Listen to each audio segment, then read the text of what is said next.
ธรรมาตราอันมีหัวข้อชื่อว่าลายต่อสู่กิเลสาหลงข้อไว้มือเลิน8ตุติยารอง12คำปีพุทธศาสนา2ปาก64ว่าปีคริสต์วันเสาร์ตี15เดือนออกาศปี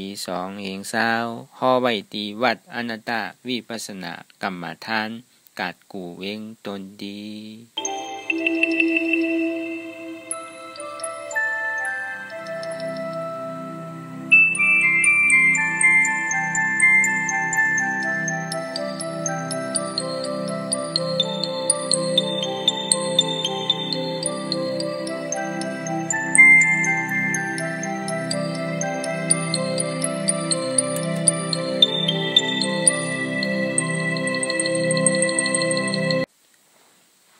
ก่อนที่นางปฏิวัติกูกรรมในขาวเขาอ่อนกันไว้สาเยดนา3เจ้าก่อนพุทธังตีพุทธาเจ้านั้นผู้เสมีเฮาคาไว้คาอ๋อธรรมังตีธรรมนาตาเจ้านั้นผู้เสมีเฮาคาไว้คาอ๋อ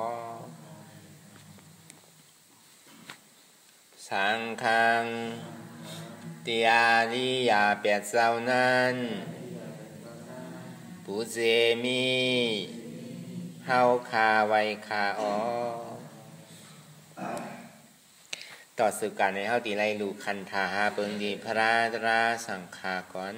อิมาหังอัตตาภาวัง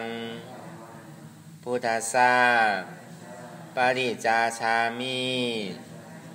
กาติคันธาหาเปิงปีแงมใน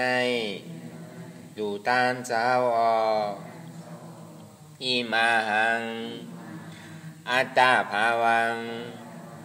ธรรมสาปริจาชามิกาติคันธาหาเปิงปีแงบในดูตานเจ้าออกอิมาหังอัตตาภาวังสังฆสาปริจาชามิกาติคันธาหาเปิงปีแงมในดูตานเจ้าออกต่อสื่อการในเฮาตีไล่กันต่ออริยาเจ้าเขากูเจ้าก่อนในโนบลงตีพื้นยาวกว่าซ้อมอริยาเจ้ากูเจ้าค่ะในยามมือไหลก็ดีอันข้าวหูเสแลตั้งกามลง3เปิงไหลวนพิษไหลลาดพิษไหลเฮ็ดผิดมาเจอนั้นแค้นต่อปลดปล่อยวางควางปันเขาอย่าให้เป็นอันตรายลงอันเหตามากผู้นี้ปานนั้นสกรรมดิคานอสาธุสาธุสาธุ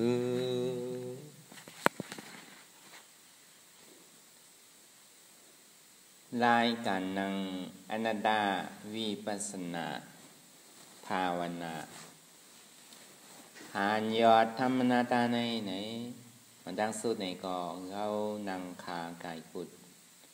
ขากว่าทับต่างขาซ้ายก็ไรอันนั้นขาซ้ายทับต่างขากว่าก็ไรมือ2คอนต่างตักปยาวไหนไหวตัวเฮา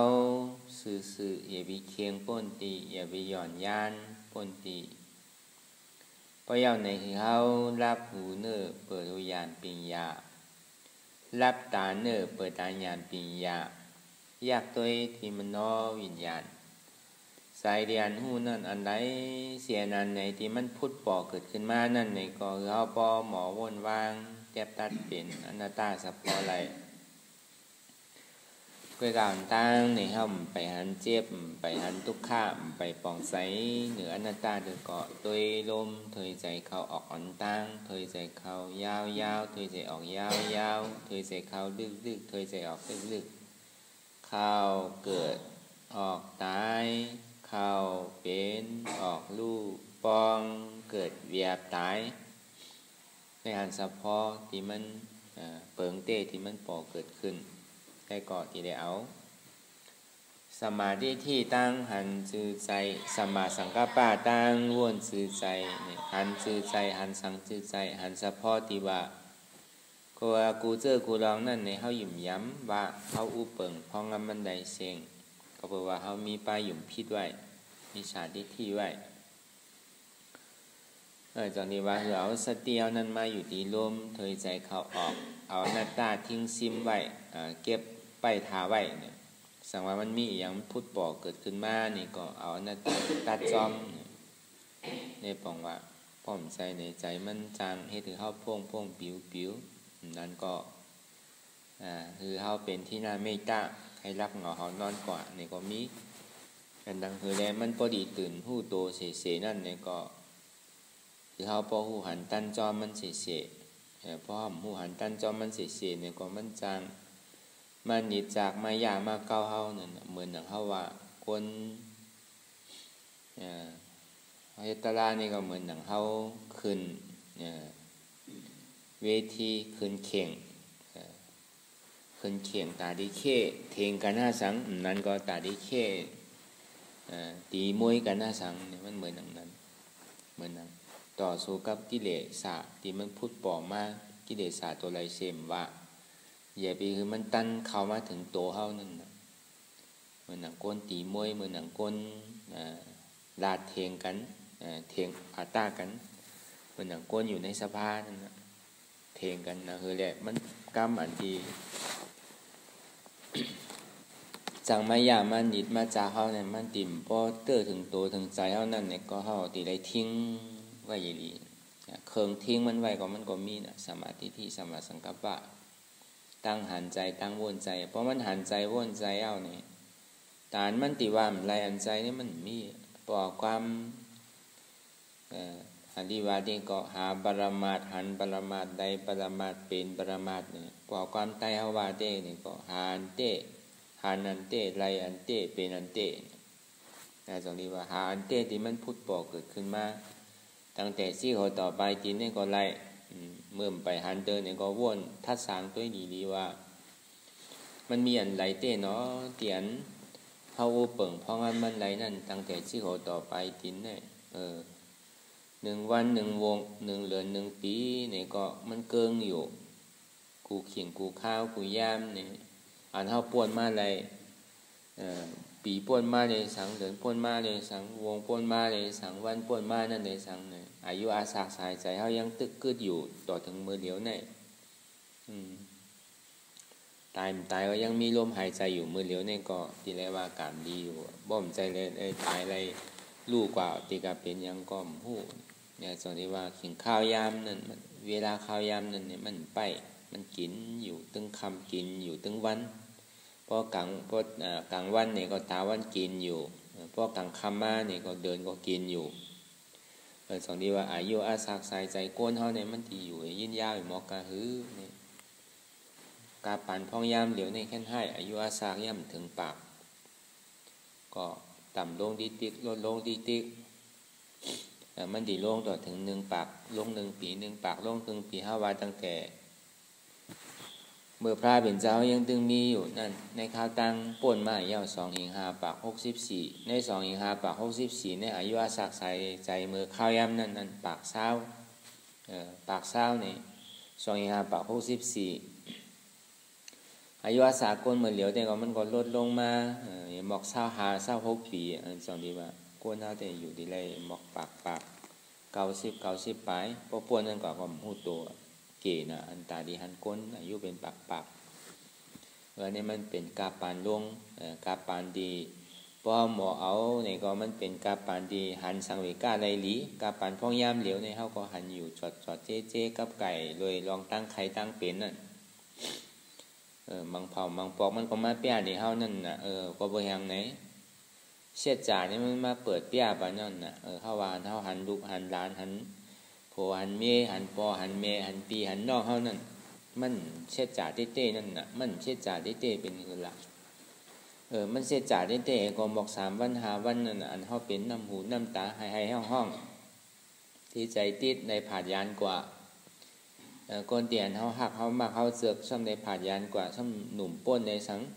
ข้าวเฮาอยู่ในสังตึกหันกันอยู่นั่นในสังตึกอูบกันตึกเป็นก้อลีกันอยู่นั่นในสังมันผาดกว่าอันนี้ก็เฮ็ดให้เฮาเป็นน้ำหูน้ำตาเป็นทุกข์ขันใสก้อยการนำเต้ๆก็บอก3วัน5วันบ่อยากก็ลืมก้อยหนังเก่าก็เสมือนเก่าขึ้นจะเลอจะลากว่าหมอเอามาทัดสร้างเป็นตาลานี่ก็แล้วก็ในกาปั่นพ่องยามเหลียวในเฮาว่าพีมรณะมาเปียนี่เอาน่ะย่อกากาปั่นพ่องยามเหลียวนี่มันไผ่มกกะหือมันใจว่ามาเปียในหิมเฮินเฮามันใจว่ามาเปียในวานเฮามันใจว่ามาเปียในเมืองเฮาเนี่ยมันเปียกว่าตึงโลกกำพาวน่ะย่อกากาปั่นพ่องยามเหลียวในอันไผ่โกในตึงเมียก็แลก็กูตายกันเสียงย้อนเบิ่นนั่นแหละพอเฮาผู้หันบอกคันนั้นก็เฮาก็พอตุตีถูกสังเวกาตระเฮาหลบพอหลบคัดไสต่อสู้กับกิเลสขึ้นเข่งเข้ตาดีต่อตึกกิเลสนี่เพราะว่าขึ้นเข่งเข้กันเฮาว่าบ่เป็นคนใจนี่ก็ขึ้นเข่งเข้ตาดีตีมวยนี่ดีอย่าไปคือมันเป้เฮาหลบเป้มันอยู่กูกินข้าวยามนี่เฮาหลบตัวยักตัวหลีๆพึกไว้หลีๆพอมันพุดปอมาตั้งแต่ก็โดดต่อยแวดนั่นก็เทียงว่าต้ากันนั่นก็เนี่ยมันเปลี่ยนนี่มาดีๆในข้าวยามกับปันครึ่งศาสนาไปนำมาในที่เฮายามถ่อมยามยินเตียนเฮายามเป็นเนี่ยก็พุดปอมาอยู่พอดีว่าย่อกากาปันเมื่อเดียวนี่มันเป็นย่อกาผีที่ผีมรณะผีรู้หลงที่มันมาเปลี่ยนนี่ศักดิ์สิทธิ์คนเฮาได้มันอยู่ทวารละเป็นเจ้ามีอำนาจต่างถึงเสตาเนี่ยก็มันก็ตีตายอยู่นังเก่าพอเฮามาวนท่าสางด้วยเฮาว่าเมืองอันที่เปิ้นขึ้นใหญ่เต้ๆในโลกกำพาเมืองเหลียวเนี่ยมันก็มีอยู่เมือง2เมืองอันนั้นก็ซ้ำเป็นเงินเงามันมาก็เป็นกันก็ตายนำเดเสก้นอันขึ้นใหญ่ใหม่สูงนังเก่าก็เบอร์อย่างน่ะก็เบอร์ว่ากูปอกได้ลองหิมตึกต่อกันห้องว่าหินน้ำริมหินพากันหิมลองตั้งก้าตั้งขายหิมลองตั้งมักมีหลีเป็นไผ่ก็ไข่มีไข่ตอนไข่ควางมันใหญ่ตอนหนังโลกกำพาหอยในย่ำป้อเด้อตาดีอยู่หิมกันต่อถึงป้อเลือนถึงเล้าถึงดินตีใหม่ตาดีสร้างโลกใหม่ทั้งนั้นกันนั่นหนังเก่าก็มันป้อเปียบอกนี้ในเศษจาที่มันพุทธบอกเกิดขึ้นมาเนี่ยมันมีไผ่รอดไล่น่ะพอถึงขิงข้าวยามันมาได้ในก็ลิมอยู่ลำอยู่ในดินก็มันป้นนางเก่าลำอยู่ในแกนน้ำปังไหลก็มันป้นนางเก่าเมื่อนางโนวินอยู่เหนืออากาศกลางฮาวในก็มันป้นนางเก่าเมื่อนางฮาวะเมื่อนางมหาสวากาเจ้าสารีเจ้าโมกขลานนั่นยังวินสารได้แต่อภิญญาณก่อนก็ย่ำป้วนได้โอตยาตัวเจ้าเก่าไรเฮ็ดไว้ก็มันมีไข่คามป้วนได้หนังเขาก้อยกะอันใดก็ย่าหยาเขาก็ติไรอยู่แบบมีปิ่งหยาบตั้งหูนั่นกะอันนี้ก็มันเฮ็ดให้เขาเป็นสังเวกาตระเฮ็ดให้เขากำเนิดสุดมาในโลกล้อกานั่นตานว่าก็ได้โกตายนี่มีคนใหญ่คนโด่งในสังคนมีปิ่งหยาตั้งหูในสังคนมีเงินมีคำในสัง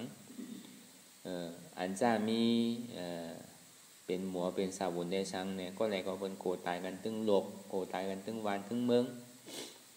เนี่ยอันว่าไผ่โกตายนี่มีหิบอกถ้าว่ากาผ่านเมื่อเหลียวนี่มันยังไปข้าวยามเป็นวัน2วันวง2วง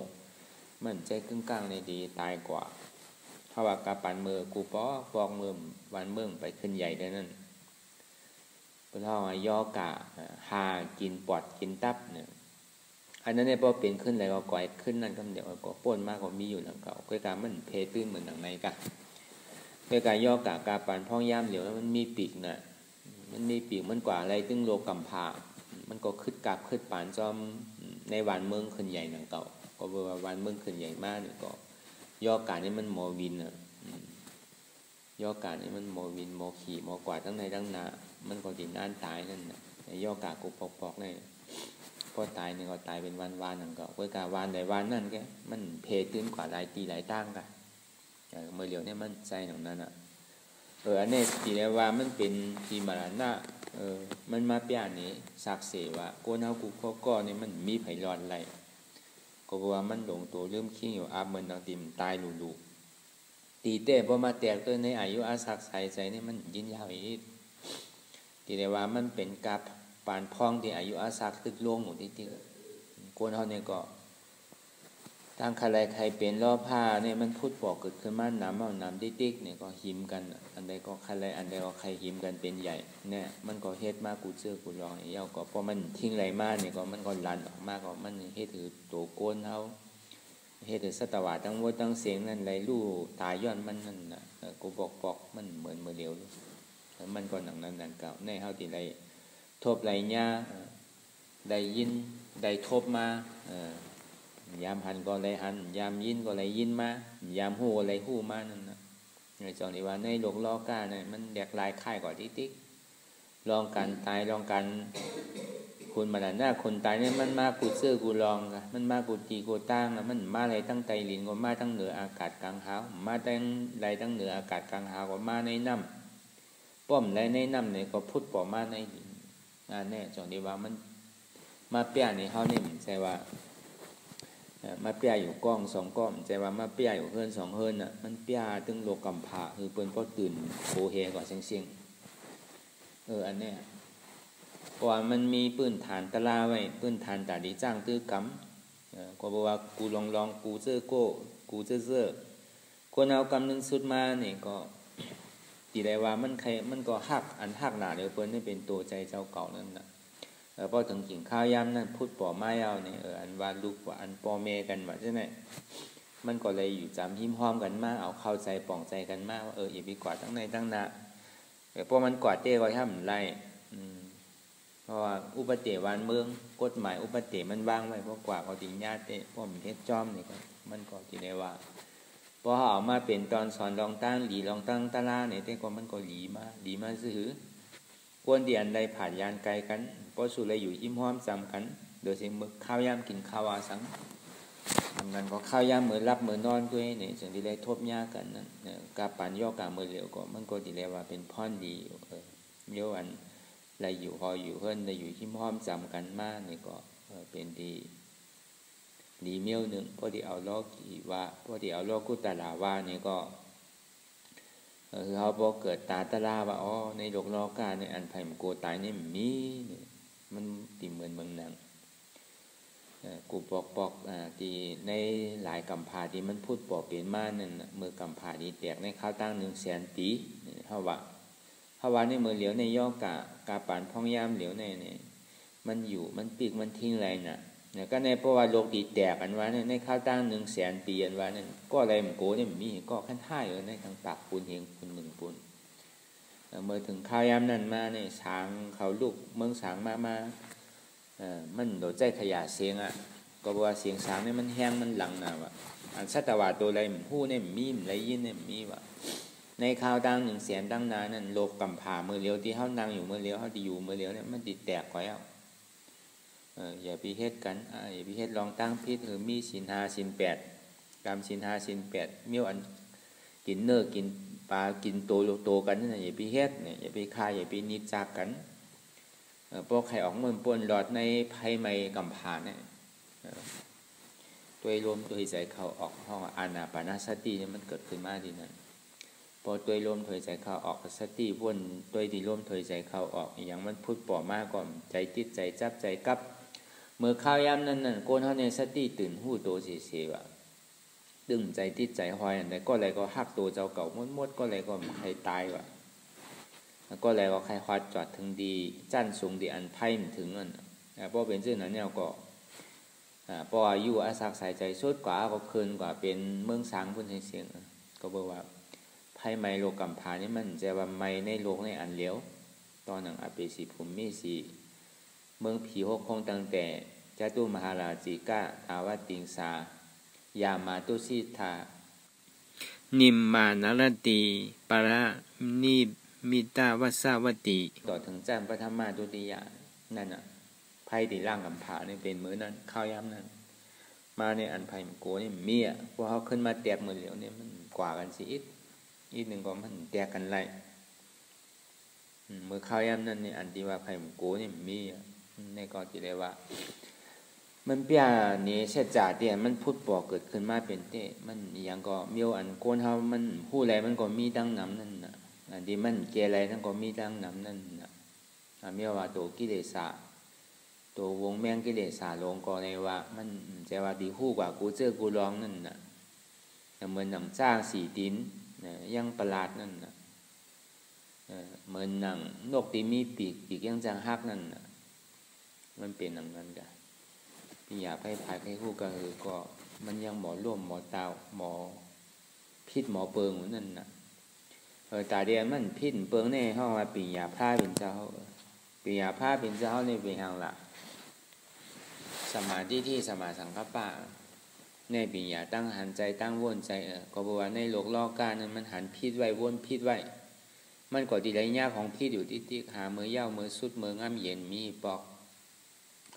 เวลาปีอยาพระเป็นเจ้าเนี่ยก็บอกว่ามันหันอันหมันแมนวนอันหมันแมนเย้าเนี่ยก็มันเป็นเคืองง่ำเย็นมันเป็นเคืองตีกัดเสื้อสาใจตัวเขาก็สาเปิ้นก็สาในตรงนี้ว่าเขามา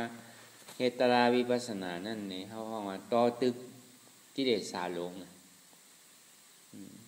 ก็บอกว่ามันนิจจากมันยามันก็อยู่ที่ติ๊กมันอย่างคนขืนเข่งยากกว่าตาดีต่อสู้กันนั่นนะแต่เนี่ยพอรอผ่ามันพูดปอกมาความขยักใครใครเป็นมาเนี่ยก็ที่มาพอเขาจอมมันเนี่ยก็บอกว่าห้อมเป้มันไหลเขาจอมกำเดียนมันบาดตามันเถียงปอกเกิดขึ้นมาอันว่าใครใครเป็นอยู่ในหลวงรอการนั่นเขาดีเฮ็ดซื้อตาดีเกเรตัวในไรอันนั้นก็เขาดีใจของเก่าสำคัญติ่มพานไหมสังใจก็ตีเอาพังไว้ในแผ่นดินแค่5 ดิ่มเอากวาดซัดนา5 สังในก็เขาสำคัญวนทัดสางนั่นในวนทัดสางเนี่ยมันมีหลีอยู่2 เปิงในรอบผ้าใครอยากใครเป็นนั่นเขาดีพังไว้กวาดซัดนาเนี่ยอันนั้นก็เขาดีใจอันของที่เขาเฮ็ดไว้ตั้งหลังเลยจับป่วยไว้ในจัดในสังในห้องว่าก็เอาไผ่รอกกี่ว่าก็เอาไผ่รอกกุตลาว่านี่ก็อันใดที่มันมานิจากอันใดที่มันมายามาเก้าอันใดดีให้ถือเข้าหลวงขยักใครใครเป็นใครเฮ็ดใครสร้างอยู่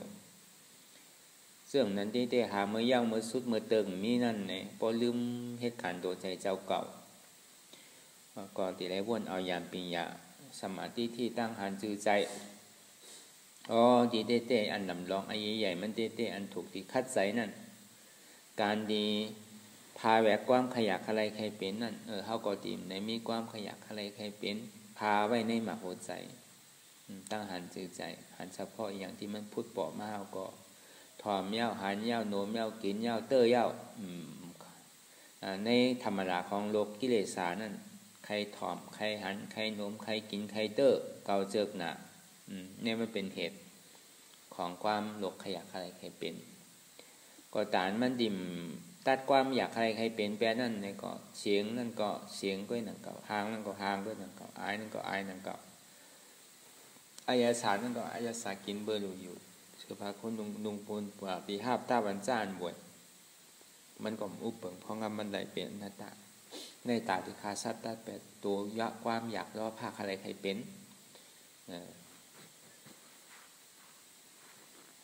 เนี่ยเพราะมันเป็นสิริอยากอะไรใครเป็นต่อซาข้อก็ไปอย่างหลานเนี่ยมันเป็นกิเลสตัวนึงนั่นในกิเลส10 ตัวนั่นอันใดมันพูดปอกมากก็แย่ไปคือตันมันมานินจากมันนำเสตามันเก๋ๆเนี่ยก็แย่มันผ่านพ้นกว่าง่ายๆนั่นนะจอนนี้ว่าเพราะมันเมื่อเขาขึ้นเข่งนั่นเนี่ยอันใดมันพูดปอกมากก็มันดินได้จอมมันเพราะเอาในการโลกว่าได้มันดิได้จอมเนี่ยเพราะเอาการลอกกุตลาว่าในติเลตัดหาปริเยตาดีตัดมันออกตาดีต่อยมันแปดเอาว่าพวกคนตีกันนั่นคืออะไรมันดีก้านต่อยไปมันคือมันตกในเข่งวิธีกว่าในเข่ง เคียงกันนั่น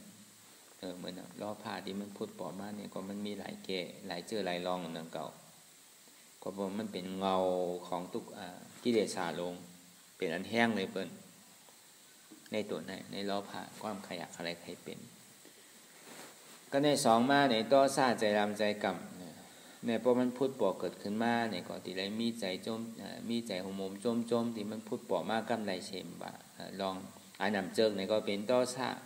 ตั้งแต่อันถอมไข่ถอมไข่หันไข่นมไข่กินไข่เตอร์กำเจิกอันได้กำเจิกก้นก็ได้เนี่ยพอมันพุดปอมานี่ก็เท่าที่ไรมีใจเมตตาใหญ่น้ำเนี่ยนี่ก็ซ้ำเป็นลายหนึ่งสังว่าเขาเคินเข่งในเข่งกันเย้ามันใครหลาใครว่าใครท่าชื่อแลสังมันใครต่อยใครตีอยู่ชื่อแลสังไหนก็โหมโจมไม่ได้ฮับเอามันอยู่ในห้องว่าสารคัดโลกพอจอมโลกเนี่ยพอเป็นหลามาหนึ่งเขาดีหลาสองพอเป็นหลาสองเขาดีหลาสามนั่นมันมีเมื่อปอมันมีเมื่อเย้าพอเป็นเป้ก็ดีเป้เปิ้นเนี่ยมันห้องว่าตามโลกล้อกะก็บอกว่าโกนเฮากำบานใดก็เย้าอย่างมันก็เป็นมาหนังไหนเสียงมันก็เปิงอยู่ดีว่าของธรรมดาของโลกล้อกะนั่นมันก็จอมนั่นน่ะมันก็จอมมันใจลำใจกำจอมมันต่อซาเปิ้นเฮ็ดทางเฮาไรก็เฮาหลุดเฮ็ดทางเปิ้นไรเปิ้นด่าเฮาไรก็เฮาหลุดด่าเปิ้นไรเนี่ยในห้องว่าจอมโลกล้อกะบ่เอาธรรมะตะลาวาเนี่ยลองต่อซาใจลำใจกำนั่นเฮาสิมีตั้งเมตตากรุณาใหญ่ๆน้ำตาดีแหวงยินจู้ปันฮักอีหลูเขาใจลำใจกำมาตันคือก็มีตั้งใจล้ำอันนี้ห้องว่าเป็นเครื่องจ้างตื้อกำคุณพีอยู่นางเก่าเนี่ยแล้วก็บอกว่าเป็นใครหลาใครว่าใครจ้าก็ยากเป็นโหมโจมก็ยากเป็นหลาเป็นท่าก็ยากตึงมีตั้งใจล้ำเป็นดีค่าดีแฮมก็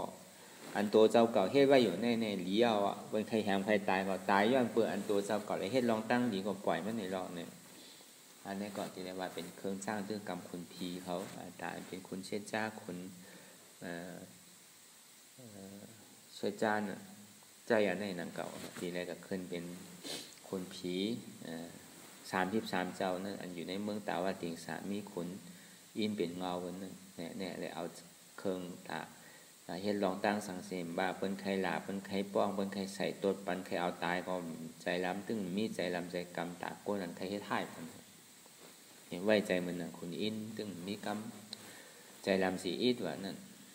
อันนี้ก็พอมันพุทธป่อมากำไรเนี่ยก็คือเขามีใจเมตตาน้ำที่เต้มันก่อมใจว่าพุทธป่อตั้งต่อหน้าต่อตาหนังเก่ามันก็พุทธป่อมาดีใจกับเขาว่านี่ก็มันเป็นกิเลสาลงอันหนึ่งเป็นตัวเงามันอันหนึ่งตัวซาเดี๋ยวนี้มันเป็นลองใจอ่ำดีลองทุกข้านี่มันพุทธป่ออยู่ที่ในเสียงเนี่ยพอมันป่อมาก็คือเขาป่อหมอว่างเป็นอนัตตาอะไรม.5เนี่ยรับสิ่งเพศเนี่ยเหมือนหนังก้นเขาทำมีไฟเนี่ยเหมือนหนังเดินรับเสียงเหมือนหนังก้นกลางเถินกลางป่าผู้อันใดผิดอันใดถูกเปิ้นว่าดีก็ดีจ้อมเปิ้นว่าให้ก็ให้จ้อมเนี่ยมีญาณปัญญาทัศสารเนี่ยเหมือนหนังมอที่อันมันงบไว้มันยอมตุ้งน้ำผู้อย่างนั้นน่ะเนี่ยเหมือนหนังอันนี้มันก็จังมีนั่นน่ะมังเผามังปองนี่เป็นอุเบกขาก็ว่าอะไรมังเผามังปองที่มันพุทธปอบมาว่าหกคอตะลาเนี่ยสังว่าตะลาที่เฮาซอคาอยู่นั่นเนี่ยสังเพราะมันพุทธปอบมาเนี่ยเฮาซ้ำใครว่นก็ในพอว่นอยู่ก็ว่นกว่าเช่นนั้นน่ะว่นตามซื้อตามเสียงมันกว่าว่นตามข้าวยามันกว่าก้อยหนังเก่านั่นเป็นม.5จังซี่ม.5นี่บอกว่ารับสิ่งพอเอาในตะลาว่าพอเอาม.5ดังดอกว่านั่นผู้ว่าลองผิดลองถูก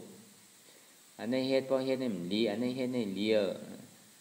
ตาดีอยู่เศร้ากว่าตาดีเฮ็ดเดี๋ยวอายุอาสาสายใจกว่าม.5นี่มันห้องรับสิ่งผิดก็บอกว่ามันปื้นฐานมันมาดิรอผ้าใครไล่ต่อซาป้อมไรเหมือนใจให้มันเกิดต่อซาใจลำใจกับพอเกิดต่อซาก็มาม.5นี่เกิดม.5ก็ปองว่าผิดก็ยาวถูกก็ยาวเพราะอะไรมากก็ยาวกาวนลองสั่งไผ่ไข่ก็ยาวไผ่ไข่โคก็ลองเขานาทีเข้าแต่เข้าโดดไรมากเนี่ยอันนี้เขาเป็นม.5มูเฮกะกูเจอกูลอง อันนี้ก็พอดีเอาตะลาว่าพอดีเอาในปรมาตว่าก็ อันใดเสียอันที่มันพูดปอมาสิดีเฮาหามันนั่นน่ะพอหายเอาพอหันก็อย่าวิขั้นว่นหรือว่นปานนิติอันใดมันพูดปอมาก็คือมันการล่วงล็อกที่มันเป็นอนัตตาเสียงๆก้อยการมืออันที่ล่วงล็อกเป็นอนัตตานั่นก็เฮาที่ได้สร้างล่างนั่นน่ะก็บ่ว่ากิเลสตัวไหนเพราะมันพูดปอมากำไหลมันมาเฮเฮากำไหลเนี่ยมันดีเฮเฮารับสิ่งเพราะรับสิ่งต่างเด่งเงาก็มันตึงกลางตึงปลายก็มันกว่าจำกันหมดเพราะว่ามันหาดีรับสิ่งพูดปอมาแล้วเนี่ยก็เฮาอย่าดีมันรับสิ่งต่อถึงกลางต่อถึงปลายเนี่ยคือพอสร้างล่างกว่าอันใดอันนั้นคือพอเป้กว่าอันใดอันนั้นเหมือนเฮากับคืนเข่งเนอเข่งนั่นน่ะอย่าเห็นมันป่วนกว่าหลายๆคือพอการกะมังเผามังปอก็ดีใจลองอันเท้าแห้งต่อตึกใส่มังเผามังปอก็ตีเลยใจลองตั้งหลีตึกต่อใส่มังเผามังปอก็ตีเลยว่างเหมือนอุเบกขาเลยต่อตึกใส่กิเลสศาสตร์หนึ่งอันนี้มันเหมือนกันมันก็ต้องมีอยู่ในตัวโกนเฮากูก็ในกิเลสศาสตร์10หลงเนี่ยพอเอาหึงกวางควางเนี่ยก็เฮียงหาปากนั่นอันนี้ก็มันป้าจอมกันเสียงๆมันอยู่จ้องกันเสียงๆอันนี้มันจังมายามานิจจาเข้านั่นน่ะก็ในหมาหน้าเนี่ยหมาหน้ายุ่มยามว่าเก่ามีเนี่ยมีเก่าเนี่ยเก่าเป็นเก่ามีปิญญาตั้งหูเก่ามีเงินมีคำเนี่ยเก่ามีหวานมีเมืองเก่ามีเจอมีเคยเก่ามีลูกน้องตะเป้น้ำเนี่ยต่อถึงว่าเฮาตั้งในเนี่ยก็มีลูกน้องตะเป้น้ำเก่ามีเก่ามีหอมีเฮินเก่ามีวัดมีว่าอย่างเช่นนั้นในห้องหมาหน้าแผ่นสูงยุ่มยามว่าเก่ามีปิญญาตั้งหูน้ำอันนี้ภาวะป้องกันโลกเนี่ยก็มีเงินก็มีคำก็มีอำนาจตาอันเปิ้นดีมาสอนก็เน่มไรเก่าแก่โลสอนเปิ้นตาอันเปิ้นดีว่าก็เน่มไรมีเก่าแก่โลว่าเปิ้นนี่เป็นหมาหน้าเสียงเนี่ยก็ในปมหมาหน้าทั้งในก็หนังนั้นหนังเก่ามีเก่าว่าแก่ใจเสียงเปิ้นว่าได้เหมือนใจพวกนี้เอาตัวประมาทมันบ่ใครถอมก็การมันใครว่าได้อันนี้เขาเป็นหมาหน้าเสียงๆก้อยการอันตาดีแกเลยตีต่อยเป็ดลองหมาหน้าตัวไหนแล้วตีเลยเฮ็ดจื้อเลยต่อยเป็ดแกเวลาเนี่ยตีเลยคู่จักถ่อมเพราะยามอุบยามลาดเนี่ยก็ตีเลยเตะเย็นต่อตึกใส่กิเลสนั่นน่ะเพราะเขาจึกอุบจึกลาดจึกหม้อจึกเงี้ยก็เขาตีเลยสารคัดลองอันตั้งอุบตั้งลาเท่านั้นน่ะอยู่เย็นนั่นอันนี้เขาสารคัดกิเลสเพราะมันพูดปล่อยมากกว่ามันจอมมันก็เบอร์เขาจอมมันนั่นน่ะมันก็ต่อยเขาดิๆมันก็ซาเขาดิๆเขาปนไหลปอกนั่นน่ะหนึ่งอันที่มันพูดปล่อยมากนั่นก็บอกว่าตัวอันยามันหนิดจากมันตัวอันเก้ามันหนำมันเพราะมันพูดปล่อยมากกำไรก็เพราะหันตันจอมมันเนี่ยก็มันก็หมอเป้มันกว่าในหมาหน้าตัวนี้เนี่ยว่ามันพูดปล่อยมากเพราะว่าในจ้างตื้อกรรมในก็หนังนั้นหนังเก่าเพราะว่าลองจ้างตื้อกรรมก็เมื่ออันเฮ้าไปปลองใจในเฮ้าติเลยถ่อมเข้าใจดีว่าอันเต้มันอันไหลคอตะลาโหไหลเตี่ยมันเมียดสลีเท่าเตี่ยมันถูกใจเฮ้านั่นมันก่อมใจว่าหลวเอานำนังเก่าถ่อมลีเอาอิดจ้างตื้อกรรมน้ำเนี่ยอันเนี้ยห้องว่ายดหย่อนมาหน้าตัวใจเจ้าเก่าตั้งหูใจเจ้าก็ใจเก่าอันที่มีไว้นั่นเนี่ยเอาซิมแปดไว้มั่วๆเนี่ยก่อนเหมือนเฮามาเห็นดิกเห็นลายใหม่ๆเฮาที่เห็นดิกอันใดก็เฮาที่เลยปล่อยแปดอันที่เฮาคู่ไว้ก่อนเหมือนบอลน้ำเตียนถ้ามันเต็มไว้ก็ถอกแปดไว้ก่อนปล่อยตุ้งเอาร้อยมันดีเต็มนึงอยู่ในห้องว่าลายแก่ลิดหมาหน้าก็ในอัตตาเด็กที่หยุ่มยามามันเป็นอย่างไรหยุ่มยามามันเป็นอันไหนหยุ่มยามามันมีตัวเก่าใจเก่าเจ็บเก่าใช่ไหมในห้องว่ามาอัตตาเด็กที่หยุ่มพิษหยุ่มยามามันมีตัวเก่ามันมีใจเก่ามันมีเจ็บเก่าใช่ไหมพอที่เอาในตัวปรมัตถ์หยุ่มยามา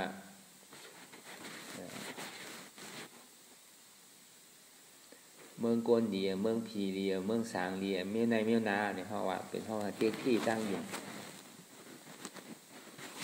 พอดีว่าเด็กมันหยุ่มว่ามันมีโตมันมีใจมันเฮ็ดทางสร้างปองเฮ็ดไรกูเจอกูลองห้องว่าเด็กที่แล้วก็อัตตาเด็กที่เนี่ยอัตตาเด็กที่ก็เหมือนเขามาตื้ออยู่เมื่อเร็วนั่นน่ะที่เขานั่งตะลายอยู่ยักตัวอยู่ในขันธะที่โคต่อไปที่นั่นดังก็แล้วมันติ่มมีอัตตาเด็กที่ ตีมันมายานิจากยากก็เขาอยู่นั่นน่ะเนี่ยวนต่อถึงตั้งแต่จิโกต่อไปตีนี่มันมีทีไรโหเกาอ่ะขาเกาอ่ะมือเกาอ่ะนั่นมีทีไรอยากได้เขาดีนี้มันมีเฉพาะยกถาดดินน้ำลมไผ่แกที่มันสืบเป็นสืบรู้อยู่อันหาอยู่เรื่องนั้นน่ะอันว่าตัวเขาเนี่ยมีทีไรเพราะมันมีก็อย่างนี้มันเจ็บแก้นต้องตอดเนี่ยชันมันหนุ่มเสยอย่างนี้มันเท่ามันเก๋เพราะเดี๋ยวเอาตั้งนอกว่าคือมันอายุเหมือนหนัง14-15อย่าไปตายให้ปอกเนี่ยมันก็ห้ามเป็นไรนั่นน่ะเพราะว่าเอาตั้งนอกว่าก็เขาหยุ่มยามว่าเขาเท่าเนี่ยมันมีเขาซ้ำหยุ่มยามว่าเขาเจ็บไม่ไข้หนาวเนี่ยมันตึงเป็นไรเขาซ้ำหยุ่มยามว่าเขาตายเนี่ยเรียกก็มันเป็นไรโคเท่ากูก็พอเกิดก็ฮู้ว่าเก๋พอเก๋ก็ฮู้ว่าเจ็บพอเจ็บก็ฮู้ว่าตายเพราะอะไรอยู่จำโคยุ่มกูมันก็ดีเลยฮู้ว่าวันผัดเพราะดีเลยเป็นหญ้าวันทบมันก็ตึงดีหญ้าวันผัดกันมันมีไผ่ตาดีป่นในอันในไรในเชจ่าหรือในไรมันตึงมันตึงพิษเปิงเกิงตั้งไรมันเป็นเชจ่าเพราะมันเป็นกัมหมันแม่นในพอเอาตั้งดอกว่าพอตั้งในว่าเนี่ยที่มันนั่งรับตาหาอยู่พอยามเหลียวนั่นเจ็บอย่างเจ็บโหเจ็บขาเจ็บว่ามือเจ็บว่าตัวเจ็บว่าเนี่ยไล่เจ็บตัดอันตาดีเป้อัตตาตรงนี้แหละพอมันพูดบอกมาอ่ำใจโหเกาอ่ำใจขาเกาโหเจ็บมีเจ็บเป็นทุกข้ามมาเลยอนัตตาแอวเกาเจ็บแอวเกานั่นมีเจ็บเป็นทุกข้ามมาเลยอนัตตาขาเกาเจ็บขาเกามีเจ็บเป็นทุกข้ามมาเลยอนัตตาอันนี้ต่อตึกใส่อัตตาติที่หู้เจ็บแก้นต้องตอดเนชันหู้เจ็บแก้นต้องตอดเนชันนี่เป็นวิญญาณอันถ้าเอาเจ็บแก้นต้องตอดเนชันนี่เป็นเวทนาพวกเอาธรรมะพวกเอาปรมัตถ์ว่า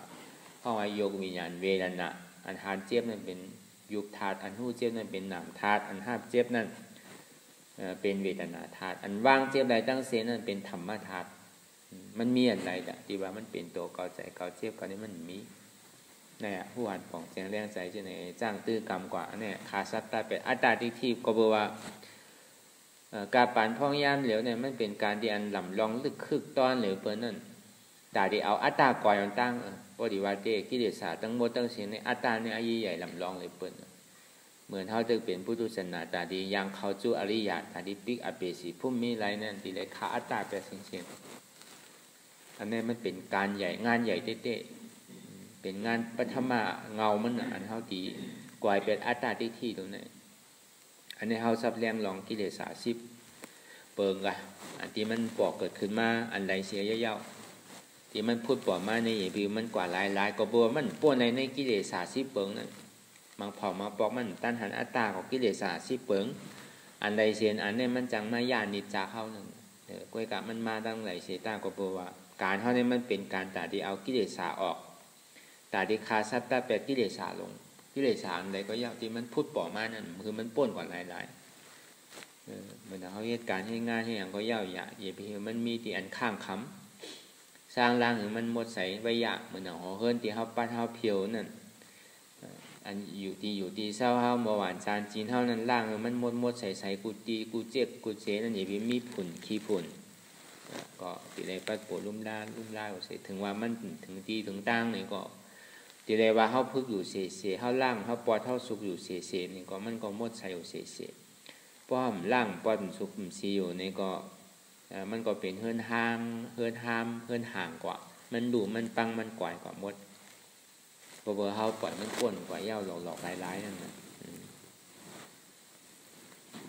ก็ในวิจิกิจฉาเนี่ยหันพิษว่าเป็นหันพิษในบริวารเตก็มันเป็นตัวหันพระพิษตราพิษสังขาพิษหันว่ามีเมืองผีมีเมืองสางตายแล้วก็ยาวไว้หนังเก่าเนี่ยบิจิกิสาหันพิษหันทำพิษเนี่ยเพราะว่าเตหันทำพิษหยุ่มทำพิษเนี่ยหยุ่มหรือป่วนหรือเสพราตราสังขารเนี่ย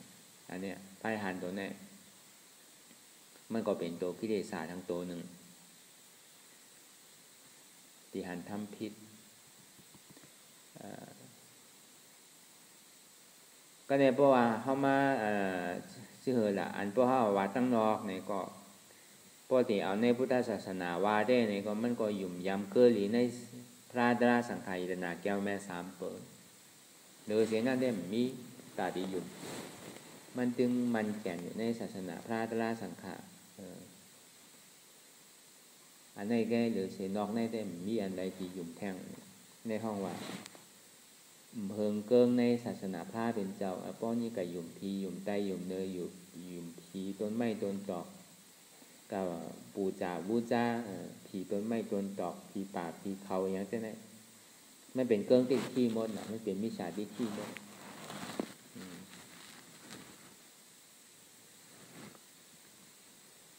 ก็มันจะได้ยุ่มเลยพระราชสังขารอันตาที่คาสัตตาแปดกิเลสาตัวแน่เขาจะได้ยุ่มเพราะเอาในตัวปรมาราเต้ในตัวพระราชสังขารนั่นเตียนเท่าไรไวกว่าพระราชสังขารเตียนเท่าไรดุขันธากว่าในพระราชสังขารเตียนเท่าไรกันก็กว่าในพระราชสังขารนั่นตั้งแต่เท่ายุ่มย้ำคุบไว้บอกทนหนึ่งสองมาในสมาขันธายกหลูปันเมือนหนังเฮายกหลูปันเมือนหนังเป็นปอเป็นเมเฮานั่นน่ะเฮาก็ดีเลยถ่อมกำปอกำเมเฮาเมือนหนังเฮากับคืนอยู่เฮิรนเปิ้นเนี่ยกับเพราะเฮาเอาว่าการโลกว่าเฮากับเป็นไปเป็นเผยไปนั่นในสังเนี่ยเฮากับอาบลูกอ่อนเฮาดีจ้องอยู่นั่นในสังเฮาก็ดีเลยยุ่มย้ำคู่สั่งสอนเฮาเพราะเฮากับอาปันปอปันเมเปิ้นเพราะเฮาว่าเฮากับเป็นเคยเปิ้นเฮาดีเลยเฮ็ดตามแล้วก็เพราะเฮาฮักลูกยิงเปิ้นเนี่ยก็เฮาดีเลยดูลุ่มลาปอเมเปิ้นนี่พี่มันพิษเปิงคือเหมือนหนังลูกเปิ้นหักเพราะหักลูกเปิ้นเนี่ยก็ลูกเปิ้นหักปอเมเปิ้นก็เขาหักเหมือนหนังเขาหักปอเมเปิ้นดังนั้นเขาว่าปอเปิ้นมากขึ้นป้ายเขาเลยสังเขากับขึ้นเคยเปิ้นเลยสังเขากับขึ้นป้ายเปิ้นเลยสังมันก็เหมือนหนังเป็นโหใจเร็วกันนั่นมันเหมือนหนังนั้นว่าเขาว่าปอดีเอาการก้นมาป้อมแจกเมรทำดิ่มปอกนั่นนั่นก่อนดังนั้นดังเก่าเตียนเข้ามาไวพระราชสังขารยกลูกขันธะเอาตัวเข้ากับปันเปิ้นเหมือนเขาไก่เฮ็ดเคยเฮ็ดไปเปิ้นนั่นมันเหมือนดังนั้นเหมือนเขาไก่อยู่พงเห็นสอนลีกเอาลีกกับอาปันเอาตัวดูอ่อนนั่นกับอาปันเดี๋ยวคู่เสียสมมาตีสั่งสอนปันอ่อนดีสอนสั่งสอนปันนั่นแน่ปองว่ายุ่มยามพระราชสังขารในเนี่ยสอนดีว่าวิจิกิจสาอันว่าหันพิษยุ่มพิษเนี่ยมันติ่มมีนั่นนะเดี๋ยวเสียพระราชสังขารก็พระเบียดสังขารก็ว่านั่งตัวยักเข้ากับลีอย่าปีนึงอย่าปีต้งอย่าปีโก้อย่าปีข้านอันนี้มันเป็นลายตึกตอในกิเลสหลงก็ในที่หน้าเมตตาเนี่ยติ่มไรขั้นพอถึงกินข้าวยามมันเนี่ยก็ถ้าว่าหม้อบอกว่าการตั้งดอกการตั้งดอกได้เนี่ยมีว่าก้นข้านเนี่ยได้ก็อยู่ที่ไรก็เปิ้นเจอหนังเก่าข้านนั่นว่าในฐานมันดีมากมีมันมีหนังเก่าซ้ำคออยู่ย้อนอยู่ซ้ำเฮ็ดมีขามีมือซ้ำหมอเฮ็ดหมอกว่ามีชบหมอรัดมีเอาเน่าหมอว่นหมอไข่มีใจก็เหมือนหนังมีใจมีชบก็เหมือนหนังมีชบมีตัวก็เหมือนหนังมีตัวมีหลังก็หลังยาวในแต่ก็ครึ่งหนังเก่าเนี่ยก็มันเป็นตัวกิเลสตัวข้านตรงไหนเป็นกิเลสมีว่าคนข้านเนี่ยแต่มันก็ตาดีมากมีรีเปลี่ยนเหมือนเปิ้นมันก็ถึงจีถึงจิกถึงจอมหนังเก่าเพราะเอาการโลกว่าเพราะเอาการโลกกุตลาว่าเนี่ยที่น่าเมตตาข้านตรงไหนเนี่ยก็มันก็มีนะเพราะเขาหนังตาลาพอถึงข้าวยามมันมาตีเลยใกล้อยู่เสะนังเฮเลยมันตีลือมีขิงมีข้าวมือลือก็ลือมือนั่งก็นั่งเขาว่าเต้ในการจ้างดื้อกรรมก็วันใดสีปอกไหล2 ชั่วโมงบางปอกก็ปอกคำมาก็3 ชั่วโมงนั่นแหละสังเขาก็เฮ็ดมันนังเฮเลยเหมือนข้าวยามมันเท่านังตาลาเขาติ่มได้รับละเงาเขานอนเขาก็หลุดเลยลือปันไว้เนี่ยพอถึงกินข้าวยามยาวตาลากว่าเอาก็เขาก็หลุดเนี่ยนอนนั่นหลุดเนี่ยเขาตีนอนตีไรเพราะว่าคนเพราะเขามันนานนอนเนี่ยก็มันใครรับมันเพราะว่านอนเพราะว่ามันนอนลึกเนี่ยก็พอตื่นเจ้ามั่งใครตื่นพอตื่นมาซ้ำเพราะมันนังตาลาซ้ำงับเหงาลับเหงานอนก็เพราะว่ามันนอนอิ่มนั่นอันนี้ลายเกมันนั่นปองว่าเขาหลุดนอนเจ้าก็เมื่อเขาพูดว่าเมื่อผูกมาในเขาติดลูกกังในเจ้า ที่เกศสุดมันในโกนเท่าเลยมันดีนอนเนี่ยมันดีเลยนอนเห็นบอกหานาที5 ชั่วโมงมันถึงดีอิ่มได้แต่พอเป็นเสื่อนั้นพอถึงกินข้าวยามเดียมันนางตะลานี่มันเป็นเนี่ยที่นาเมตะลองรับเงาเขานอนเนี่ยมีเพราะว่าพอเมื่อข้าวกลางวันมาเนี่ยพอไปเจ้ามาเนี่ยมีอย่างอื่นก็พอนางตะลาก็บอกว่ามันเวียน2 นาทีกันน่ะเพราะว่า4 โมงต่อถึง6 โมงยาวกว่า8 โมงถึง10 โมงในระหว่างกลางแก่6 โมง7 โมงเนี่ยมีอย่างก็กินกว่าเดี๋ยวเช่นนั้นก็ลือแบบมันเนี่ยใครนอนก็เหยียดแบบมันถูกทียังก็ยังถูกทีนั่งถูกทีนอนก็นอนเหยียดไว้คือลือไว้ขันถาเนี่ยก็มีอย่างก็แล้วก็ในพอถึงข้าวยาม8 โมงถึง10 โมงมาทำหนุนนางทางน่ะพอห้อมลือบันเนี่ยพอถึงขิงมันนางมันดิ่งเหงารับพอเขากินน้ำก็ซ้ำเหงารับที่เต้ๆพอเอาเหตุการณ์จ้างตลาดได้กินน้ำเต็มพวกใครลีเพราะว่ามันเป็นเหตุที่ให้เธอเป็นที่น่าเมตตาพอลีเต้ก็กินวันใดนึงตาได้ก็ลีที่สุดอันนี้มันดีเก็บที่น่าเมตตาอันว่าใครรับใครนอนพวกเราเพราะว่ามันกินข้าวกว่าในต้องนำก็ตารับมันก็นำในไล่เกมมันก็มีหลายเจอหลายรองกวยการมันดีเลยลือปันดีลีเพราะเป็นเรื่องนั้นเนี่ยไหวสินั่นมาเนี่ยบ่ายโมงถึง3 โมงก็มันดีลืออะไรทางบอก3-4 ชั่วโมงเมื่อข้าวยามนั้นก็ตีไรลือไว้มันขันธาเนี่ยพอถึงกินข้าวยามมันมาเนี่ยก็มันดิ่มไรเป็นที่นาเมตตานั่นน่ะมันก็เว้นไว้หลายข้าวเนี่ยถ้าว่า1 โมงต่อถึง4 โมง1 โมงต่อถึง3 โมงในระหว่าง4-5-6เนี่ยมันในลือเป็น3 ชั่วโมงอันในไล่เกที่นาเมตตาเนี่ยมีนำนะไล่ลือมันก็นำหมดลูกปกติว่าได้พวกคนเฮตลาได้ได้มันบอกให้รับนั่นก็อันไล่ทิ้งมันก่อน1รองการกิน2ล้านก็2เยาก็คืออะไรมีรองการดื่มถอมือเข้าใจดีลีเขาว่าเอาอิดจ้างตื้อกำน้ำลาดเก๋ๆนี่ก็มันดีเป็นเครื่องตาดีเป้อะไรลองที่นายเมตตาเนี่ยก็ในกูจ้าใจพ่งใจปิ้วใจพ่งใจปิ้วเนี่ยเพราะว่าในการลงล้อก้าบ่หันเปิ้นมีใครมีหันเปิ้นชังอันนี้พวกเขาก็อยู่ในกลางเกก้นนำหลายเจอหลายรองเนี่ยเขาใจพ่งใจปิ้วหันไตหันเนื้อของอันย่อหยอกที่เดชาเนี่ยมันมีนำนะเพราะตั้งดอกได้วามสุดเติกอะไรพวกเอาตั้งในวาเนี่ยอันมันกูจ้าใจพ่งใจปิ้วนั่นมันเป็นทางในใจพ่งใจปิ้วมันลืมตัวดารานั่นนะมันลืมตัวดารานั่นอยู่หลายเพราะว่าจ้างตึกกรรมเต้ๆเนี่ยถ่อมความดีถ่อมเตอเหมือนเขายังตึกจ้างตลาดพอดีถ่อมน้ำพอดีตัวอย่างน้ำตัวใจอยู่ที่ติ๊กเนี่ยพอดีอุบลีลาดน้ำเนี่ยอันตาดีตึกต่อเป้ในกูจ้าใจพ่งใจปิ้วนั่นอันที่เขาอุบเขาลาดเขาก็วาสังกว่าตั้งแต่เมื่อว่าเลยสังเมื่อเจ้าเลยสังไหนมันขึ้นมายามาเขาในอายงเขาขึ้นนั่นนะห้องว่าใจพ่งปิ้วลองอันเขาอุบลองเตียนเขาลาดกันลาดดีกว่าได้สังลาดเลนกว่าได้สังลาดเต้กว่าได้สังไหนซ้ำขึ้นพูดปล่อมากขึ้นมันอายกว่าตั้งไหนนั่นน่ะมันเป็นเครื่องใจพ่งใจปิ้วเตียนเขาไรอุบไรลาดกว่าเตียนเขาไรอุบกว่านั่นอันนั้นน่ะเป็นตัวกิเลสาลงเพราะอุบนำก็ใจพ่งปิ้วนำอันนี้ก็ลายแตบตัดมันตาดีทิ้งตัวโกจ้าเดี๋ยวนั้นใจพ่งใจปิ้วอย่าไปลาดอย่าไปอุบน้ำมันก็ที่ได้อุอิดจำเป็นอุกอุ่มจำเป็นอุกอมหรืออุบมันโดดด้วยดาราติ๊กๆนั่นคือดีคือมันแมนอันนี้ตาดีคาซับตัดแปดในกูจ้าเดี๋ยวนี้ก็ในฮิริเนี่ย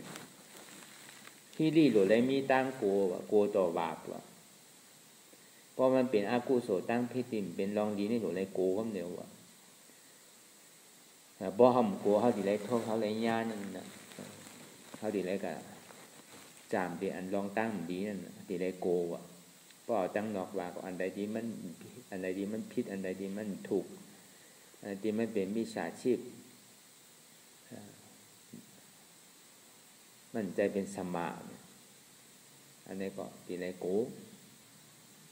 แล้วพอในตาราวาในก็อันดองว่นดองหลีนั่นเนี่ยเพราะว่ามันนอกุโสวจีอกุโสกายอกุโสตั้งพึกตั้งหมด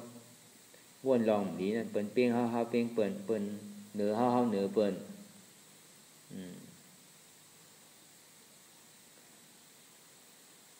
เนี่ยมันเป็นลองดีเสียงลองตั้งหลังเลยสังลองอันใดมือใดได้สังที่มันเป็นลองอากุโสลองอันที่มันจังนิจจักจังมันยามันจังกะยากกะเก่าเปิ้นเฮ็ดเธอใจตัวเจ้าเก่าเซาเว้าหมองทำเฮ็ดเธอเปิ้นเก่าเซาเว้าหมองติเต้ได้ตัวเจ้าเก่าเซาเว้าหมองต่างก็บ่มันว่นเปิ้นไปคู่เด้อเหมือนหนังฐานไฟก็มันยาบไว้ห้องก้อยมันไหม้ห้องก้อยกระโจมมันดีกับว่าเปิ้นได้ก็มันถึงเปิ้นมันปวดเจ็บอ่อนต่างเนี่ยมันถูกดีเอาคือใจเฮานั่นเก่าเซาเว้าหมองคือตัวเฮาเก่าเซาเว้าหมองพอเฮาว่นลองนิจจักลองอันช่างเปิ้นนั่นเนี่ยก็ป้องว่าอตปะเฮามีตังโกต่อบาปกุศลอกุศลผู้ว่าตัวเจ้าก็เฮ็ดไว้อันไรก็สิได้รับอันนั้นนี่ฮู้ก็ซึ่งที่แล้วคือเฮ็ดลองกุศลติ๊กๆนั่นน่ะคือโกต่อบาป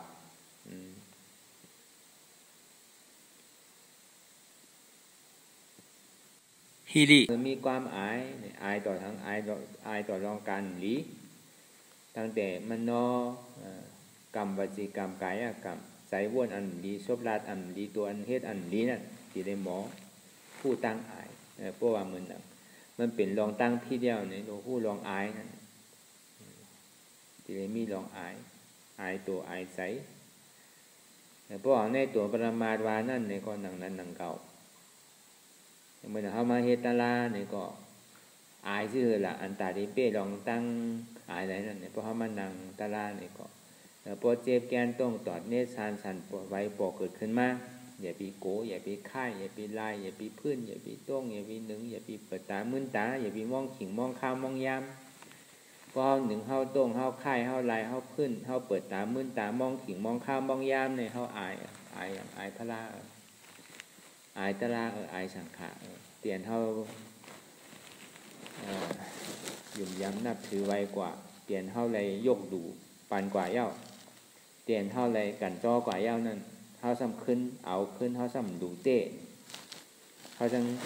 ถือว่าเป็นของเก่าอยู่นั่นในปองว่าเฮามีตั้งอายตาตีต่อตึกลองตั้งอายได้นั่นเนี่ยก็ใครเป็นก็เป็นถึงกินข้าวยามมา2 ชั่วโมง 2 นาทีเตียนเลยจ้างตื้อกรรมกวางใครเป็นก็เย้าหยามใครโดนเนื้อโดนพื้นโดนต้มโดนค่ายโดนได้โดนเปิดตาเมื่อตามโดนมองขิงมองข้าวมองยามจะมีเก่าก็เหลียวปีกวนตั้งหนำเป็นก็ย่ำหนึ่งย่ำต้งย่ำค่ายลายเนี่ยก็เขาซ้ำเอาแตก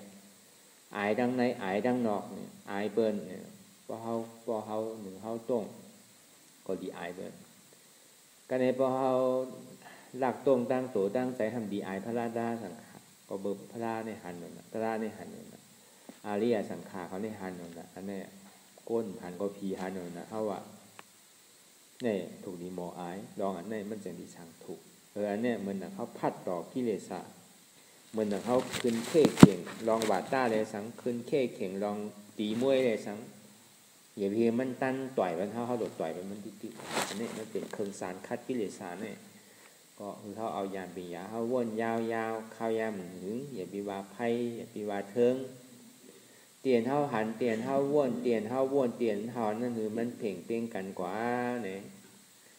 หันสังเนี่ยหันเจ็บหู้เจ็บยอมหับเจ็บวางเจ็บเป็นอนัตตาหันสังหันทุกข้าหู้ทุกข้ายอมหับทุกข้าวางทุกข้าเป็นอนัตตาทำมีคือหันตัวใจเจ็บเป็นทุกข้ามีอยู่คือหันทำใจผู้ว่าทุกข้าดีมันพุทธปอกมาดีโตดีใจดีเจ็บนั่นอ่ำใจโตเก่าอ่ำใจเก่าอ่ำใจเจ็บเก่ามันเป็นอนัตตาเนี่ยมันพุทธปอกมาตั้งแต่ก็ยาวเนี่ยคือเขาพวกผู้หันตันจอมมันเสะ